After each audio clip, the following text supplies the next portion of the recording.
नमस्कार दोस्तों, मैं हूँ ज्योति शर्मा और मैं आपसे एनआरआई किड्स के बारे में आज बात करूँगी।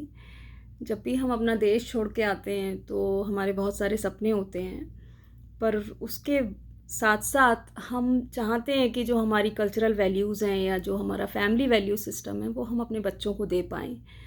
या हमारे बच्चे यहाँ पलने के बावजूद इंडिया से भी उनके रूट्स कनेक्टेड हों, वो उन्हें इंडिया जाना अच्छा लगे, वो वहाँ के लोगों में घुल-मिल जाएँ या वहाँ जाके ऐसा ना लगे कि वो बिल्कुल अलग जगह से बिलॉन्ग करने लग गए हैं।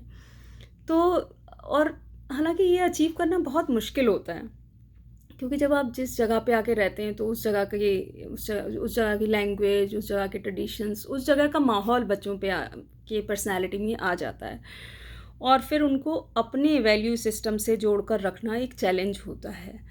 क्योंकि आपको यहाँ पे भी उनको फिट रखना है, पर एट द सेम टाइम आप ये चाहते हो कि वो इंडिया के वैल्यू सिस्टम से, हमारे फैमिली वैल्यूज़ से भी परिचित रहें, वो उन चीज़ों को समझें जो हमारी फैमिली में होती आई हैं। तो ऐसा करने के लिए हालाँकि ये एक बहुत ही मुश्किल काम है, पर ये नामुमकिन नहीं है ये। अगर आप चाहते हैं कि आपका कोई विज़न है, अगर आप सच में दिल से चाहते हैं और आप उस चीज़ की कोशिश भी करते हैं, तो ये इतना भी ऐसा कोई इतना मुश्किल काम नहीं है कि जो कि किया नहीं जा सकता है। तो मैंने जो किया, मैं अपने एक्सपीरियंसेस आपके साथ शेयर कर सकती हूँ और ज़रूरी नहीं कि वो सारी चीज़ें जो मैंने की, वो आप भी उन चीज़ों को एग्ज़ैक्टली कर पाओ या वो आपके लिए उतनी ही अ, अ, उतनी उस तरह से ही इम्पैक्ट क्रिएट करें। सबकी सिचुएशन, सबकी लाइफ, सबके चैलेंजेस और प्रायोरिटी अलग होती है। तो सबके पास उतना टाइम भी नहीं होता कई बार, और या फिर और प्रॉब्लम्स होती हैं कुछ फैमिली में जिन पे फोकस करना ज़्यादा इम्पॉर्टेंट होता है। शायद मेरी लाइफ में वो टाइम और वो सिचुएशंस हो पाई जिसकी वजह से मैं ये कर पाई। और साथ-साथ मेरी एक सोच तो थी ही हमेशा से, मैं हमेशा से ये चाहती थी कि अपनी चीज़ों से बच्चा जुड़ा रहे। ये मेरी बहुत मतलब, क्योंकि कहीं न कहीं मैं अपने देश से इंडिया से बहुत ज़्यादा प्यार करती थी, इमोशनली बहुत कनेक्टेड थी। गूज़बम्प्स हो जाते थे जब भी 15 अगस्त आता था और फ्लैग होस्टिंग होती थी। आँखों में आँसू भी आ जाते थे, तो मैं बहुत इमोशनल थी शायद उन चीज़ों को लेकर, अब पैट्रियोटिक थी शायद, तो बहुत फ़ील करती थी गहराई से। तो इसलिए वो जो इमोशन डेप्थ थी वो शायद बच्चों में भी कहीं न कहीं ट्रांसफ़र हुई। लेकिन क्या मैंने किया एग्ज़ैक्टली मैं आपको वो बताती हूँ। मैं यहाँ आने के बाद मेरे बच्चों ने किंडरगार्टन से स्टार्ट किया और मैंने उनको बिल्कुल बिगिनिंग से इंडिया की जो टेक्स्ट बुक्स होती हैं वो मैंने पढ़ाई हिंदी की। क्योंकि लैंग्वेज मुझे लगता था कि बहुत इम्पॉर्टेंट है बच्चों से सेम लेवल पे इमोशन को कम्युनिकेट करने के लिए, उस तरह से फ़ील के साथ बात करने के लिए लैंग्वेज बहुत इम्पॉर्टेंट है बच्चों को आना। नॉट ओनली उनको समझ आना, बल्कि वो भी उस बात को बोल पाएँ, तो वो बहुत ज़रूरी है। क्योंकि कम्युनिकेट ही नहीं कर पाएँगे अगर अपने ग्रैंड पेरेंट्स से या अपने कज़न्स से बैक इन इंडिया, तो फिर वो पहले ही दूर हो जाएँगे। वो उनके जोक्स नहीं समझ पाएँगे, उनकी बातें नहीं समझ पाएँगे, वहाँ का स्लैंग नहीं समझ पाएँगे, कुछ भी नहीं समझ पाएँगे। तो ये बात मेरे दिमाग में बहुत क्लियर थी कि मुझे अगर अपने बच्चों को खुद से और इंडिया से जोड़ के रखना है, तो उनको लैंग्वेज आनी ही चाहिए। तो मैंने उनको बिल्कुल बिगिनिंग से, जब वो आए, और ये चीज़ मैं आपको बता दूँ, अगर आपने 5 साल ये काम नहीं किया, 5th ग्रेड तक नहीं किया और ऑल ऑफ अ सडन आप चाहो कि आपका बच्चा 6th ग्रेड से हिंदी सीख जाए, ये बहुत डिफ़िकल्ट है। ये नहीं हो पाएगा, या होगा तो मेबी आपको बहुत हार्ड वर्क करना पड़े। तो इसके लिए ये ज़रूरी है कि जब आपके बच्चे छोटे हैं तभी आप उस चीज़ को करें, उसमें एफ़र्ट लगाएँ, उनको अलग-अलग तरीके से अपनी लैंग्वेज सिखाएँ। जैसे कि मैं उनको टेक्स्ट बुक सिखाती थी, जो उसकी एक्सरसाइज़ेज़ होती थी प्रॉपर जैसे हिंदी की क्लास होती है इंडिया में, उस तरह से उनको सिखाती पढ़ाती थी। वाक्य, पर्यायवाची, जो कुछ भी पीछे वर्कबुक में दिया होता था, मैं वो भी कराती थी। उनको ऐसे लिखवाती थी। फिर वो हिंदी उनको मोटिवेशन होना चाहिए ना कि कैसे वो, मतलब ठीक है उन्होंने पढ़ लिया, सीख लिया, पर वो एक किताबी ज्ञान जो होता है वो अलग होता है। एक होता है कि वहाँ की लैंग्वेज जो लोग स्लैंग बोलते हैं थोड़ा बहुत, जिस तरह से बात करते हैं वो तरीका, वो आता है मीडिया से। तो थोड़ा उनको हिंदी की मूवीज़, इंडियन आइडल, जो थोड़े इंस्पिरेशनल शोज़ होते हैं, जो हमें फैमिली वैल्यूज़ भी बीच-बीच में शो करते रहते हैं कि कितना कैसे गरीब बच्चे आते हैं और कहाँ से कहाँ पहुँच जाते हैं, एक राइट मैसेज कन्वे करते हैं। तो अलग अलग तरह के हिंदी शोज़ जो इंस्पिरेशनल हो, मोटिवेशनल हों, या फिर टैलेंट शोज़, या जैसे तारक मेहता का जो फैमिली शोज़ होते हैं, या रामायण महाभारत, उनको मल्टीपल वेज़ में अपनी सांस्कृतिक उससे जोड़ के रखना। तो ये एक चीज़ थी कि उनको पता होना चाहिए, नॉट ओनली एक थोप दो उनको कि उसके ऊपर कि भाई ये पढ़ लो, ये उनको चीज़ों को लॉजिक के साथ बताना कि कैसे हुआ, क्या क्या हिंदू माइथोलॉजी है, कैसे हमने हमारा एक कल्चरल बेस है, इतना रिच हेरिटेज है, हम कितने रिच हुआ करते थे। ठीक है, हमारे पास ऊपर रूल किया गया तो हम बीच में हमारे कुछ साल ऐसे चले गए, पर अभी हम फिर से ग्रो अप कर रहे हैं। उनको अलग अलग वेज़ में बहुत ही प्राउड फील कराना कि इंडिया कोई ऐसा वैसा देश नहीं है, इंडिया एक बहुत अच्छा देश है, हमारी अमीर विरासत है। तुम हमारे पुराने राजा महाराजाओं के फ़ोटो देखो, कितना गोल्ड पहने होते हैं, कितना गोल्ड होता था हमारे कंट्री में, हमारा खाना पीना देखो। तो उनको इंडिया के प्रति गर्व की भावना पैदा करना, और वो आप तभी कर पाएंगे जब आप खुद भी इंडिया पे गर्व करते होंगे। ठीक है, मैं जानती हूँ कि बहुत सारी चीज़ें जो होती हैं वो उतनी अच्छी नहीं होती हैं किसी भी देश में, कोई भी देश पूरी तरह परफेक्ट नहीं होता है, पर मैं ये नहीं मानती कि इंडिया हर तरह से ही बेकार है। वहाँ पे भी अच्छे बुरे लोग हैं, हर कंट्री में होते हैं अच्छे बुरे लोग, वहाँ पे भी कुछ अच्छाइयाँ बुराइयाँ हैं, हमें यूएस की अच्छाइयाँ बुराइयाँ भी पता हैं, हमें क्या और जगहों की भी पता है, सब जगह पे होती हैं। तो आप जो अच्छी चीज़ें हैं उनको गर्व के साथ बताइए कि ये अच्छी चीज़ें हैं इंडिया की, और जो बुरी चीज़ें हैं उनके बारे में ज़िक्र कीजिए कि ये गलत था, इसको कैसे ठीक किया गया, जो अभी भी गलत हैं कुछ चीज़ें उनको कैसे हम ठीक कर सकते हैं, हमें कहाँ पे बोलना चाहिए, मतलब अपना क्या कंट्रीब्यूशन हो सकता है जो बुराइयाँ उनको फिक्स करने में। तो उनको अपने देश से जोड़िए। जैसे राष्ट्रगान की बात आती है तो राष्ट्रगान के लिए प्राइड पैदा कीजिए कि हमारा राष्ट्रगान है, हम हमेशा खड़े होते हैं जब भी कोई मूवी में या कहीं भी बजता है। मैं जानती हूँ कि बड़ी बंद जगहों पे नहीं, वो उसका उतना वो नहीं होता कि खड़े हो या ना हो, लेकिन हमने कहा राष्ट्रगान है, हमें गूज बम्स आ रहे हैं, हमें प्राइड की फीलिंग आ रही है, हम पिक्चर हॉल में भी खड़े हो जाएंगे, चाहे कोई नहीं खड़ा है, सब बैठे हैं, बट हम खड़े होंगे क्योंकि हम अपने देश से प्यार करते हैं, हमें अच्छा लग रहा है, तो क्यों नहीं।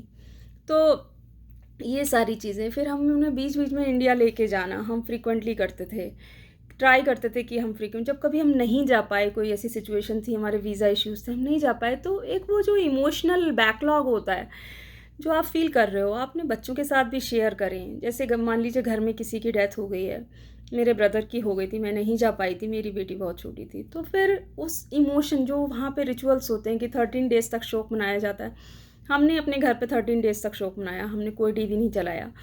लोग कह सकते हैं इसमें कि अब बच्चे क्या करेंगे, बच्चे बेचारे बोर हो जाएंगे, बच्चों की क्या गलती है। बच्चों को ये सब सीखना है, अगर वो इंडिया में होते तो क्या वो ये सब नहीं देखते सीखते। ठीक है, बच्चों को भी ये सब पता होना चाहिए कि घर में किसी की डेथ हो जाती है तो टीवी नहीं चलाया जाता। तो उनको वो सारी इमोशंस, सारी चीज़ें जताना बताना करना पड़ेगा। अगर वो थोड़े से भी बड़े हैं, 10 साल के हैं, उनको समझ में आना चाहिए। या घर में लोग मिलने आ रहे हैं तो ये नहीं कि वो अपने कमरे में ही बैठे हुए हैं, वो भी आएंगे, वो भी मिलेंगे, वो भी बातें सुनेंगे कि किस तरह की बातें होती हैं। अगर किसी की डेथ हो जाती है, हम नहीं जा पाते और हमारे घर पे कोई आता है, किस तरह की बातें होती हैं, they should also learn all that. या जब भी हम कभी हमारे घर में कोई और मिस हैपनिंग्स हुई, कुछ हुआ, तो हम हमेशा गए। हमने ये नहीं किया कि अगर मेरे साइड के पेरेंट्स या इन लोग मेरे साइड की फैमिली का कोई हुआ है तो मैं चली जाती हूँ, आपके साइड का हमने ऐसा नहीं, हमने कहा कि नहीं, ये हमारी फैमिली है और हमारे घर में कुछ भी होगा तो हम जाएंगे। और हम अगर जा पाने की सिचुएशन में थे तो हम सारे लोग गए, क्योंकि मैं अपने बच्चों को वो माहौल दिखाना चाहती थी कि कैसे क्या होता है, कैसे चीज़ें होती हैं, उन्हें वो जानने की ज़रूरत है, क्योंकि वो वैसे ही नहीं जान पाएंगे यहाँ पे रह के, तो उन्हें जानना ज़रूरी है। तो इंडिया से वो कनेक्शन, वहाँ के लोगों से जब आप उन चीज़ों को गहराई के साथ फील करेंगे कि भाई ये हुआ है, हमारी फैमिली में हुआ है, तो नॉट ओनली एक बंदा जा रहा है, ठीक है, 4 लोगों के टिकट के पैसे लग जाएंगे, क्या क्या हो गया।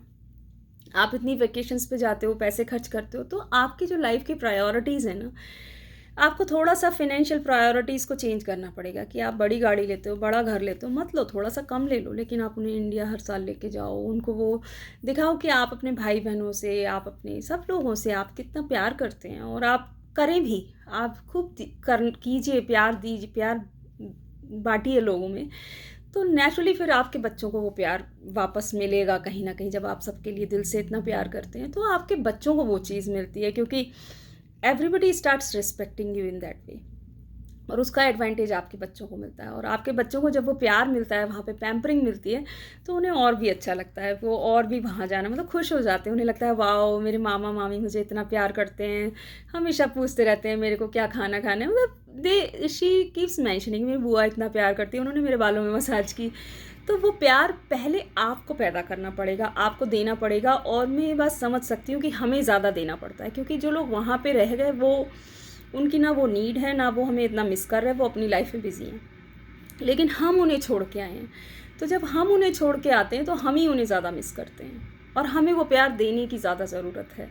जब हम देते हैं तो हमें थोड़ा बहुत मिलता भी है, जब हमें मिलता है, हमारे बच्चों को मिलता है, तो वो उस चीज़ को और ज़्यादा वैल्यू करने लग जाते हैं और जुड़ जाते हैं वहाँ से। उन्हें इंडिया जाना अच्छा लगता है। फिर वहाँ पे जाइए तो उनको उनकी वेकेशंस को फ़न बनाने की कोशिश कीजिए, थोड़ा सा पैसे खर्च कीजिए, शॉपिंग कराइए, उनको थोड़ा सा इंजॉय करने दीजिए वहाँ की वेकेशन में, कि कोई बात नहीं, पैसे खर्च हो रहे हैं, दैट्स ओके, पैसे आ जाएंगे, वो कोई बात नहीं, आप मेहनत करके यहाँ पे खूब पैसे कमा सकते हैं। पर वहाँ जाके पैसों में कंजूसी मत कीजिए। मतलब उन्हें लगना चाहिए कि इंडिया जाते हैं तो हम इतनी मस्ती करते हैं, जिससे कि उन्हें इंडिया में जाना।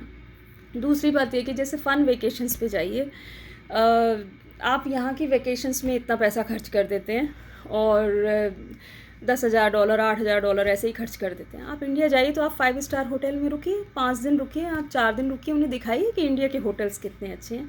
सो दैट अगर उनके सामने कोई भी बंदा या बच्चा या कोई भी ऐसे बात करता है कि इंडिया तो बेकार है, या इंडिया ये इंडिया वो, तो they should know what India is, कि नहीं, इंडिया सिर्फ वही नहीं है। इंडिया में हम तो वहाँ वेकेशन करने गए थे, वो इतनी जगह थी, अच्छी थी, उन्हें याद होना चाहिए। तो वो इंडिया से not only in that way कि बस फैमिली से कनेक्टेड है, पूरे वो इंडिया के त्योहारों से, इंडिया के लोगों से, इंडिया की फैमिली से, इंडिया के वैल्यू सिस्टम से, आपको हर चीज़ में वो प्राइड क्रिएट करना पड़ेगा।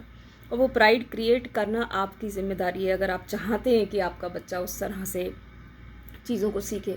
बार बार अपने बच्चों के को ये ज़िक्र करना कि आज इंडिया कहाँ से कहाँ पहुँच गया है, बहुत ज़रूरी है।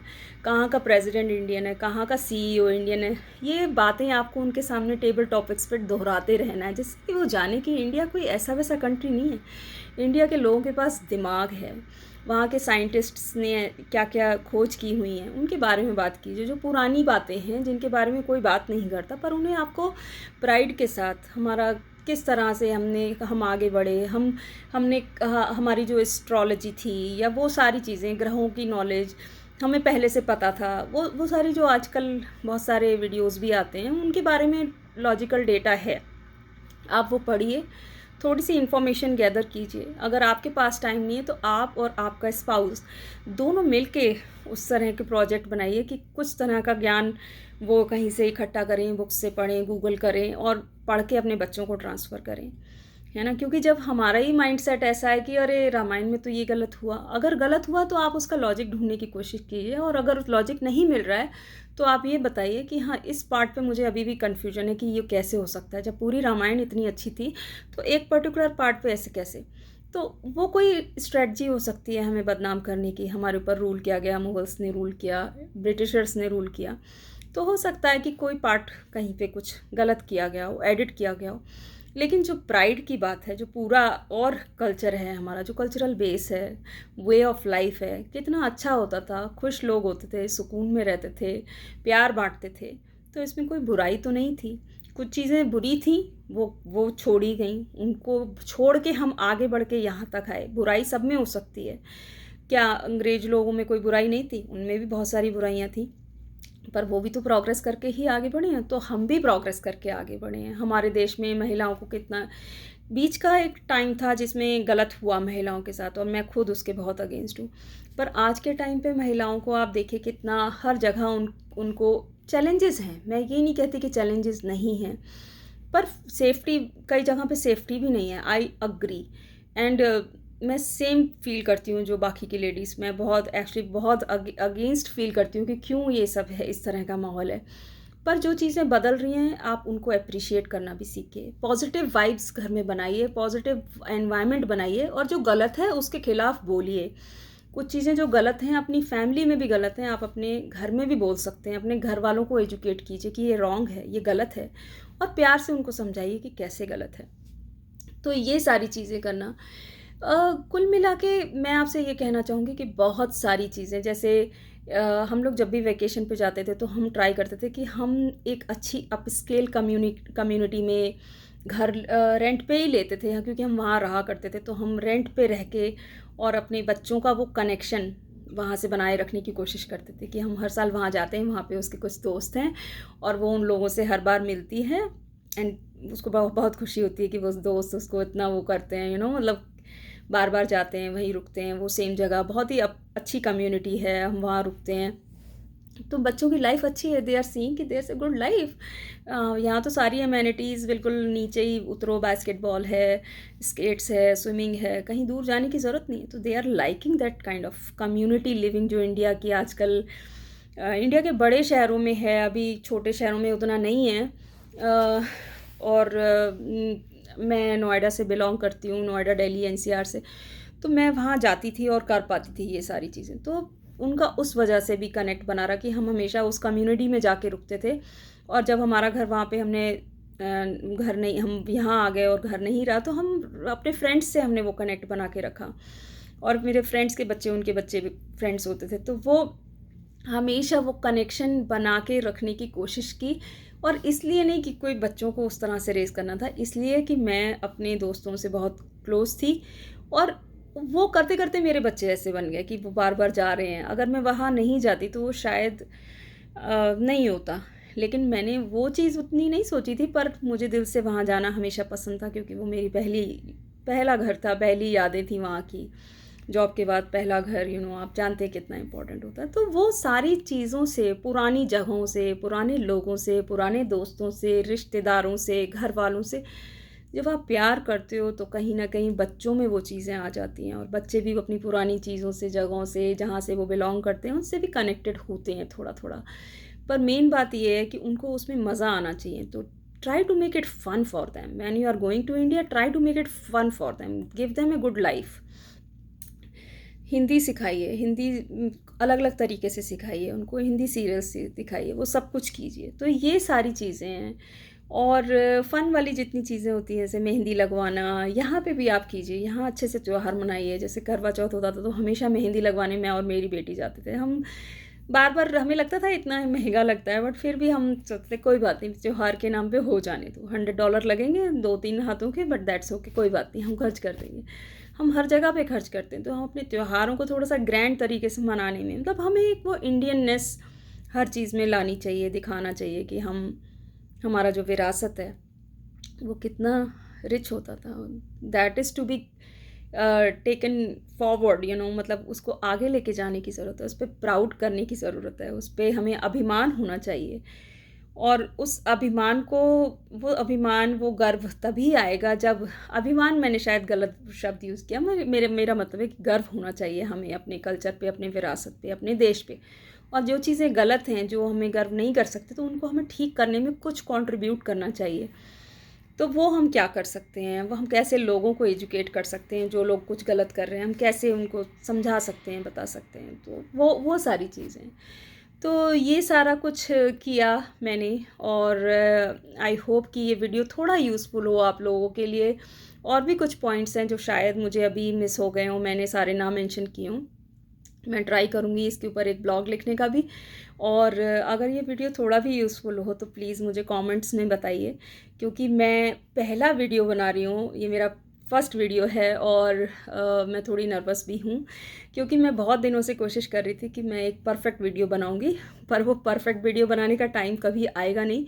और मुझे लगा कि मुझे फर्स्ट वीडियो लॉन्च कर देना चाहिए, क्योंकि बहुत दिन पहले मुझे कुछ फ्रेंड्स ने बोला था कि प्लीज़ तुम्हारे बच्चे थोड़ा काफ़ी इंडियनाइज्ड हैं, वो इंडिया में एडजस्ट हो जाते हैं, वो मतलब वहाँ जाते हैं तो बिल्कुल वहाँ जैसा डांस, वहाँ जैसी बातें, सब कुछ वहाँ जैसा कर लेते हैं, तुमने क्या ऐसा किया है।